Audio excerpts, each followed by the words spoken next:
Hi everyone. I'm going to go over a few ideas for tracking narrow web label die usage. This came about because recently someone on our technical forum at the break room at FlexoExchange posted this question about tracking usage and implementing a sort of total productive maintenance for narrow web label dies, specifically magnetic dies. So the question boiled down to what I'm wondering is if anyone out there has a good way to track die usage or a sort of total productive maintenance solution to this issue. So I looked online for the definition of total productive maintenance, a proactive approach to equipment maintenance that aims to achieve perfect production and eliminate unplanned breakdowns. And I said to myself, this would require servicing or replacing equipment and parts at intervals shorter than their time to failure. My initial response was to lay out a couple of tables and whatnot and describe how they might use that, but really it was probably not very helpful. It requires an understanding of relational databases, and the way that folks manage their data from one factory to another, from one shop to another, varies greatly, right? So good advice on this really requires a dialogue. What I thought I'd do is I would create a quick relational database tool as a sample, right? Using Microsoft Access. Microsoft Access is a relational database creating program, which by the way is really good for managers and supervisors, in my opinion, to have basic skills in. Once you think in relational databases, everything becomes a relational database, and people who play around with this understand what I mean. Besides being a relational database, it's often included with MS Office or it's easy to get. So I find it as a good tool for creating prototypes of applications that may ultimately become more robust. While it's a good program, it's not the most robust to do sophisticated and large-scale processes in a plant, but it does have its place. That said, this is not a tutorial on relational databases per se. This is really about seeing what's possible.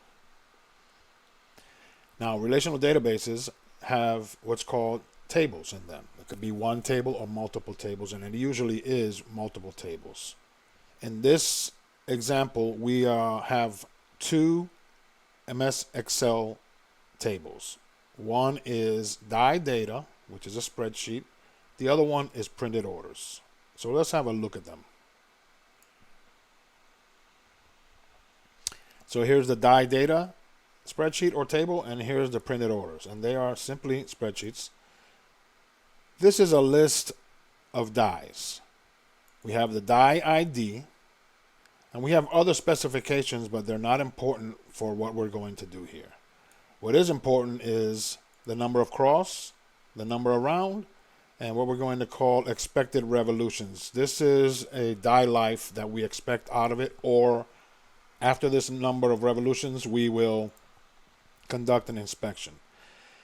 Now, why revolutions? I chose revolutions because a revolution of a die, whether it's magnetic or solid, in one revolution, every part of the cutting edge of that die touches the substrate or anvil once, you can say, right?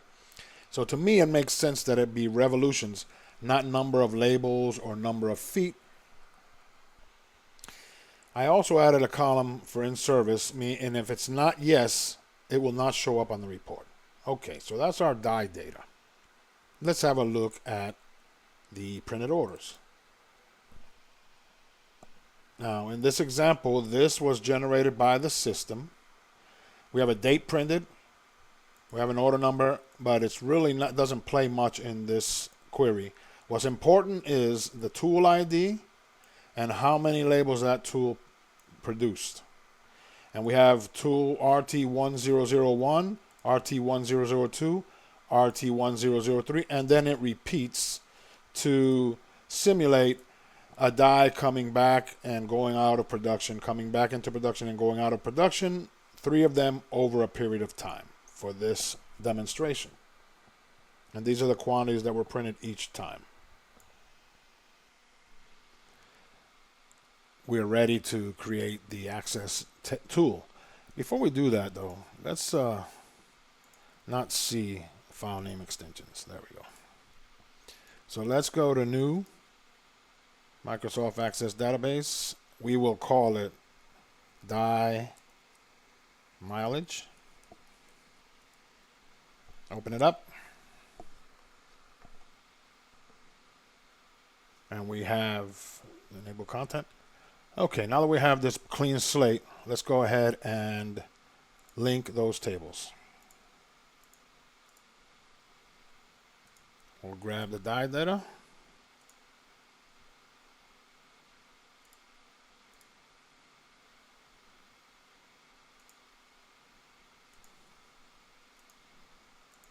And we'll also grab the printed orders.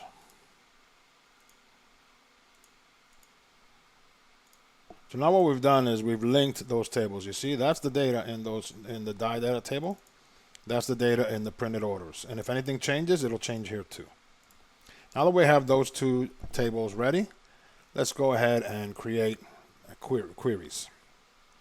So the first one we want to do is we want to sum up the label quantities and calculate the revolutions. So remember, I'm not teaching you how to do this. I'm just showing you how it can be done. So we do the tool ID. The next one we need is the printed label quantity. And what we want of that is the sum of printed label quantity by ID.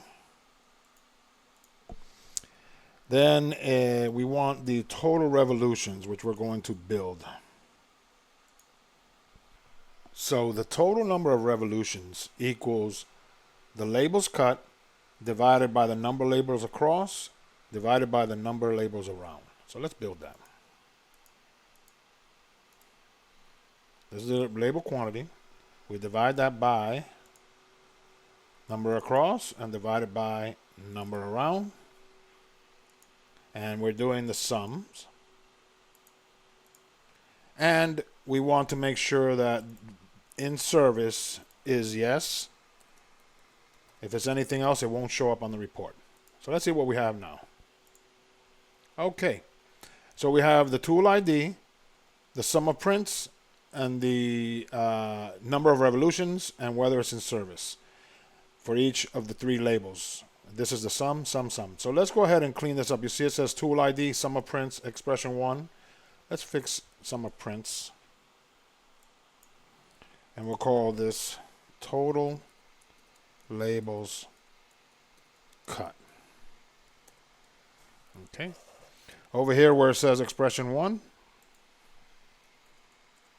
we'll say total revolutions.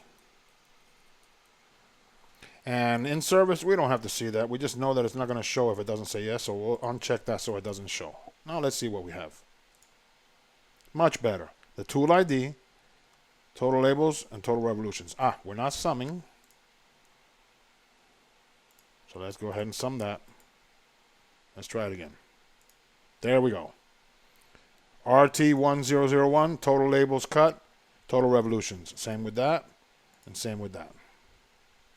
With that query in place, we'll save it, yes, and we will call it revolutions sub query, because we made this query so that we could use it in the main query.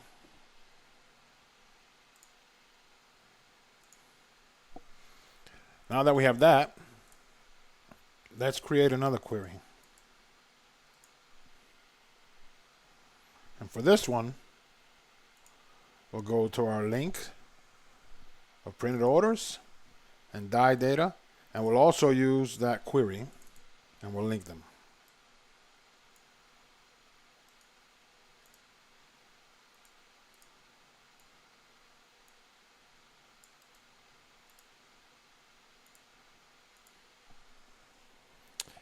Then we want the tool ID from the printed orders. We want the expected revolutions from the die data. That's the one we said, okay, when it reaches that point, I want to inspect that die. And we have the total revolutions from the subquery. And then we want to calculate the remaining revolutions, which equals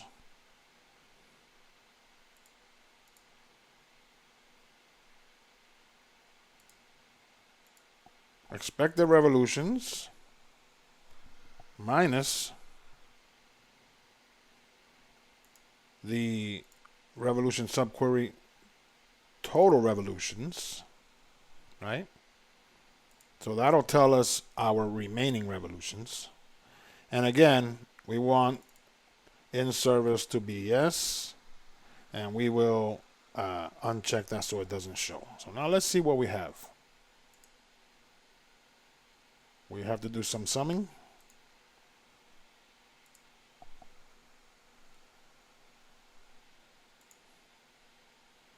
And there we go. So now what we have, expression 1, let's fix that. We want that to be remaining labels, remaining revolutions.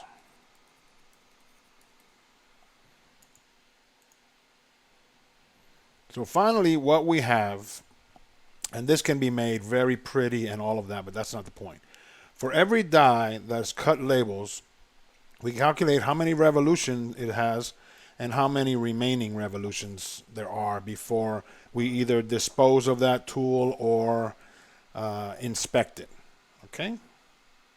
Whether you continue to build on the MS Access application for your own uses, or you get together with your IT folks and build this kind of thing into it, some ideas that you can create a very elegant report that shows you this die usage information. You can send notifications by email or text that advise people that it's time to inspect the die. You can imprint on the job ticket inspect die when it's time to do that, and the operator can have a good look at it when he sees that information on the ticket. You can do this with solid dies, magnetic dies, analoxes, and other rotating press components. So really, this is just scratching the surface and giving you an idea, more importantly, on what bits of information it is that you need to be able to put together a report that that shows you die usage. I hope you found this helpful, and if you have any questions, by all means, please feel free to contact me. Take care.